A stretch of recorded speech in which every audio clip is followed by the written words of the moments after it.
They actually seem to playing foul play in sort of elections. It seems like, do you think that PKR strategy have problem as well? Because you are competing in 49 seats. Shouldn't you have made peace with SNAP? Because, and the result will be greater. Yeah. I've read a lot of Malaysia Kini account on that. It was quite biased in my mind. See, our problem is we left it entirely to Baru and the team, the Dayak guys, and they had very strong issues. It's not a matter of a different party, it's whether this group can be trusted. So how do we deal with it? In fact, I took very soft line. When finally Azmin went, there was with the mandate that you must at least be able to speak to them against the advice of the Dayak leaders. I mean, but this is never reflected in any of the reports, which I think is grossly unfair, because then it will be interpreted that we are, went on to dictate. You see, there was this agreement in writing that SNAP only agreed to contest 3, and they asked us to consider, if possible, another 3. That was signed. You see? When was that? This was Stanley just a few months before, the elections, signed with Stanley. Then when Kuala Lumpur experts went, so they changed their position. Now, it's not a matter of giving them or not giving them seats. I would be in favor. I mean, we saw some of the very weak areas. It's better for us to concede. But then the Dayak leaders tell us, why do you concede to people that will not stay with Pakatan? Oh, this is very serious allegations, and of course reflected in the Sarawak report. And people like Claire Brown, who's looking through this, also expressed very strong views. I met her, by the way, after the elections. Yeah. In UK? Yeah. And in fact, she was, telling me from the, Sarawak report, why did you take a softer line? I said, because that was the pressure the Malaysia Kini gave and some others. Don't worry about it. It's just our readers, not me. No, maybe it's true. I mean, it's because the general perception, you don't know the fact. They say, you have got already 40 seats, why are you quarrelling? What 40 seats? Belaga, Kapit, these are the seats that we are supposed to contest.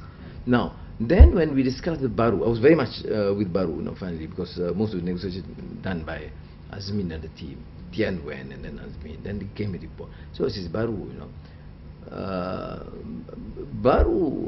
Baru's position, representing more, not only the Parti Keadilan leaders, but also the Dayak groups, the Dayak civil society groups, were very strong. So what they did after my conversations with Baru, they went and they came and sent me a very strong message. They said, Anwar, will you tolerate working with any independent candidate or party that you do not have confidence that will stay with you in Pakatan? Haven't you learned the lesson of your guys jumping from time to time? Now, what do I say? It's not easy. So I said, well, I don't know the situation, but the general perception here is that you must be seen to be more humble and negotiate. And they say, what makes you think that we are not prepared to negotiate? But here is matter. Then, of course, they gave me evidence of, figures here who are certainly against PR with Stanley, and reported in the media. So that was it. So no, hindsight, should we still concede? I don't know. This is, I take responsibility. Initially, you wanted to concede. Yes. In fact, 6++, not only 6. It's a denial. It was very strong against. I remember I went to Mana tempat. They came and it's not just Keadilan, it's the Dayak chiefs. I mean, the Dayak, there are banyak civil society organizations that are quite active there. So it's very much a trust issue. Yeah, I mean, it is a Dayak politics also. But I think, to be fair to them, they receive also this view. Also that we must concede, and then we went into Majlis Pakatan. We briefed, and the general sentiment said, still go down and negotiate. So I had to call Baru, said, you must allow Azmin to proceed. Baru said, okay, I'll back off a bit, because he said, if I appear, then I will have problems with my people. story. Now we hear of the DAP snap merger. How does that? No, that's okay. I think the statement must be seen in this context, you know, that the AP wants to portray itself quite multiracial, etc. But and I think I don't think we should be seen to be too negative or, you know, to reacting to this.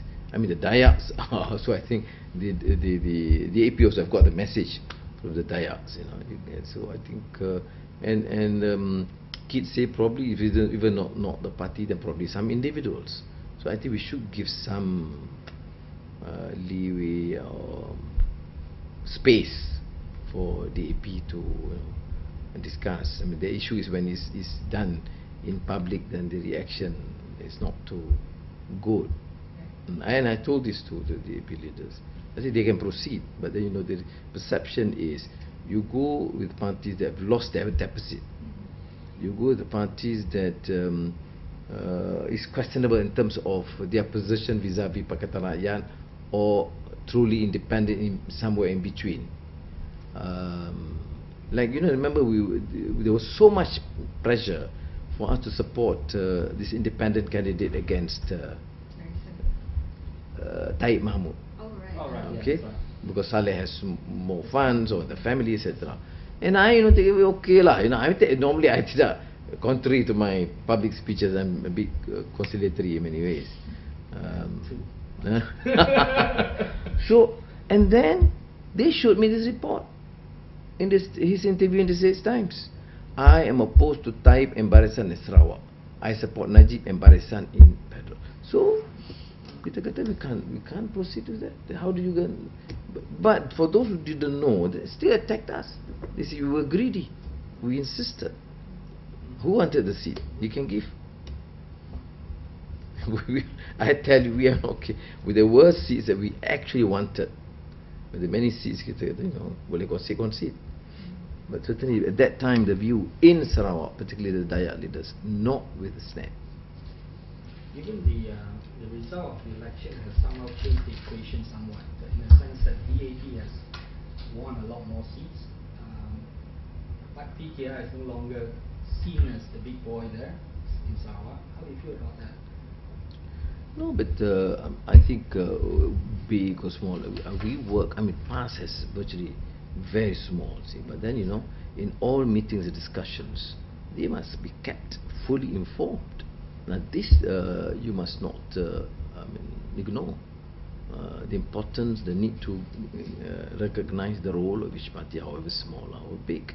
I mean, the DAP victory mainly Chinese, ethnic Chinese support.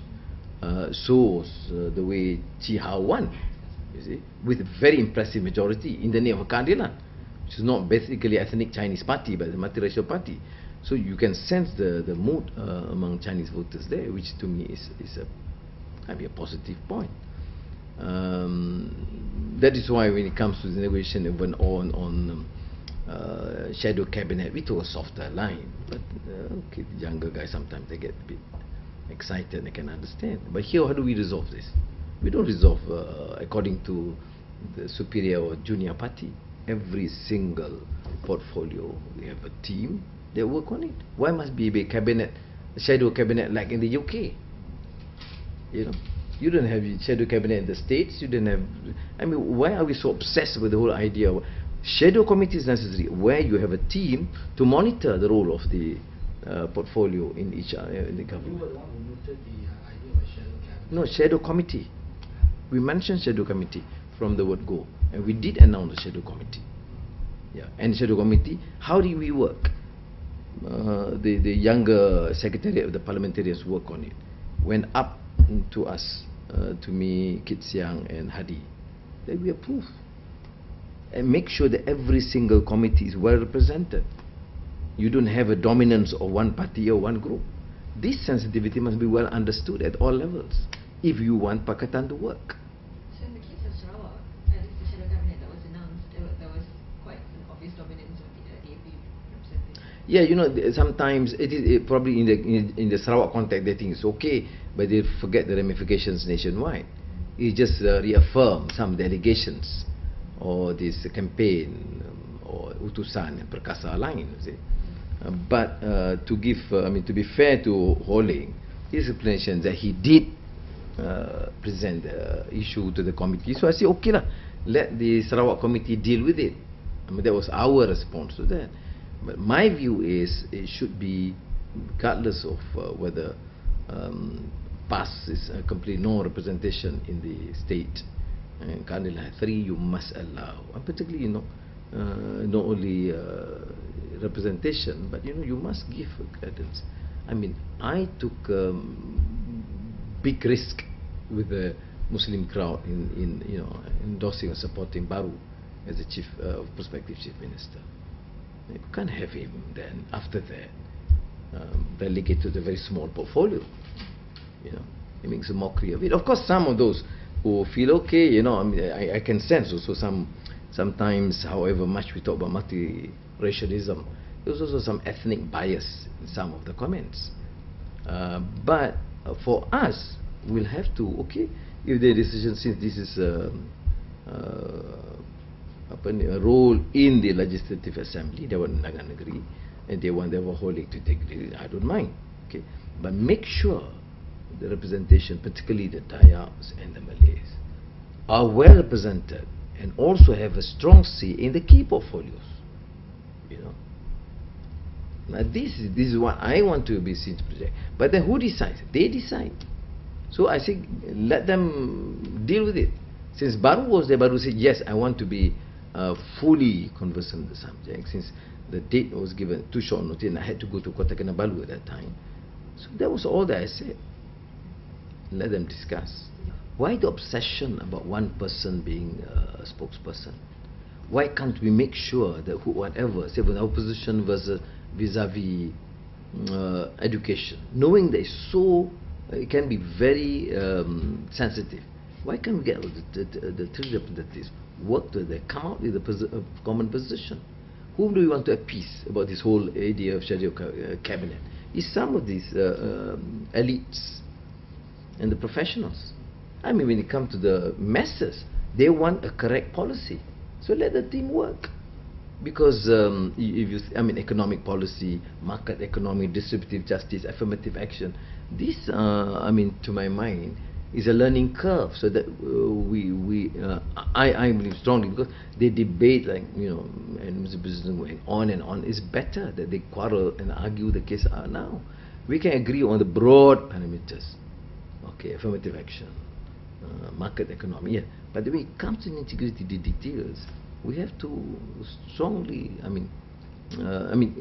argue and debate. And I'm quite happy with this level of, the second line. We have, Saifuddin, Tian, Azmin, and then Tony Poor and Dr. Zul, So that team worked very well and quite thorough. That explains to me, the question whether why do you need now to promote one person when we should be working together to formulate one policy. But they say, well, if it's a cabinet, shadow cabinet, then we are confident. I don't understand. Maybe right, because you are so used to the British experience. I think we must get out of it for some time. The 13th general election, is that still this year? I'm absolutely certain it's going to be this year. You are absolutely certain. You see this frenzy, this madness in the UMNO media. Things that it wasn't good in the last decades, but certainly it's not as bad as it is now. There's signs of real desperation. The way they are going on a spending spree. Ministers have started to go down, focus on the areas, which means earliest, I still believe late August or latest September, October, or number 11, maybe November. To talk about the fact that the budget is going to be October, right? So perhaps after the budget. Yeah, perhaps after the budget, but elections are never held. That is a rational sort of a line you take, politics doesn't necessarily work that way. They can only make some major announcement. They may not be able to defer that long because of the need to increase prices, the state of the economy. They may choose to do it much earlier, defer the increase in toll and petroleum, etc., prices to a later date, and gives more goodies like they are doing now for the teachers, etc. They announce now, which means close. Isn't that respond to your book? Yeah, a poor response, I should say, but the teachers are not totally satisfied with that. They're just recognizing only the Guru Besar and the Penolong. Your prognosis for this coming general election? We are doing well now, so I think we should be able to continue. To be in government or to deny 2/3? Our position has always been to affect change. We have denied the 2/3 majority. As UMNO learned anything, no. They become more racist, they become more cruel, they become more oppressive. So, save Malaysia, win the elections. Can I bring you back to Sarawak for this? You said you gave a lot of leeway for the local leaders, Pakatan leaders, to work things out between themselves. But do you think that they have a common goal together? Well, it's not easy, but then they have to learn the hard way, you know. We don't have a choice. If we take a position and just give instructions, this runs contrary to our talk about giving autonomy, that they should deal with these extra billions and the 20% royalty, petroleum royalty. So they have to be left. How difficult it is. And they should learn to say things nicely. It's not quite a sandbox, is it? The real thing. Betul lah. I'm not saying it's easy. Tapi kau macam mana? Okay. Kadang-kadang, even initially I remember, but I didn't respond. I was there earlier, before the 2008 elections, before the Cebu by-elections. And then we have to say, oh no, as long as Anwar continue to work with PAS, we have nothing to do with him. I mean, this comes from party leaders, they never. How should I respond? No, I didn't. Because probably then they think, they've still not used their whole idea of this coalition. But since Cebu, things have changed dramatically. In the last elections, notwithstanding one or two statements of a cabinet, shadow cabinet, I mean, they have worked quite well. I mean, you see in Chinese area, and strongly Chinese area, I mean, past leaders went to campaign. And similarly, we brought in key Chinese leaders or Dayak leaders into Malay areas and vice versa. So I think this is major. You ask in the whole 50-year history, this did not happen. You don't have prominent Chinese leaders campaigning in the rural heartland in Kelantan. So I would see this as a very positive sign. Mana ada? I mean, I've been campaigning all my life from 82 in the elections. You don't need to bring some Chinese MCA leader to go and campaign in some Malay area. Even you go, they ask you to shut up. But now you have that. So it's working also in Sarawak. So I think give them some time, give them some space. But likely or not, there has been a swing among the Malay voters to back to fighting. I mean, look at the results of the recent by-elections. Are you concerned about that? How are you going to be able to win back the Malay ground? The fact that the government is now focusing on basically writing out the Chinese votes, focusing on winning back some of the Malay votes so that they can win back 2/3. Yeah, I concede. It's an issue. Firstly, because they have gone to be perceive a very strong racist agenda. To them, it's an issue of Malay survival. And then, of course, using their media to spread lies and disinformation, and like the Christian state, like we are doing away with the sultans, and then we have some sultans saying, yes, we have to protect the constitution, don't allow people to undermine the constitution. I want to ask some of the sultans, who specifically want to undermine the constitution. Yeah. In a polite way, if they want to see us, we'll present our case, because it is important for the royalty, the royal household, to be a symbol of unity and to be seen as protecting the interests of everyone.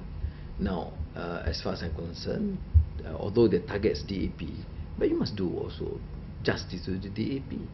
They went out of their way, even signing a document which is, as far as we are concerned, quite sacrosanct. And the fact that they endorsed policies which was even deemed controversial to some Chinese, not only in new economic policy. I met a lot of Chinese who say yes, but then why the special Malay privileges, privileges? Now DAP went, so far as to even to agree to that. I would see that as a very positive sign. But the media is skewed to use the Perkasa line. So that's why I say not only contradiction, but hypocrisy.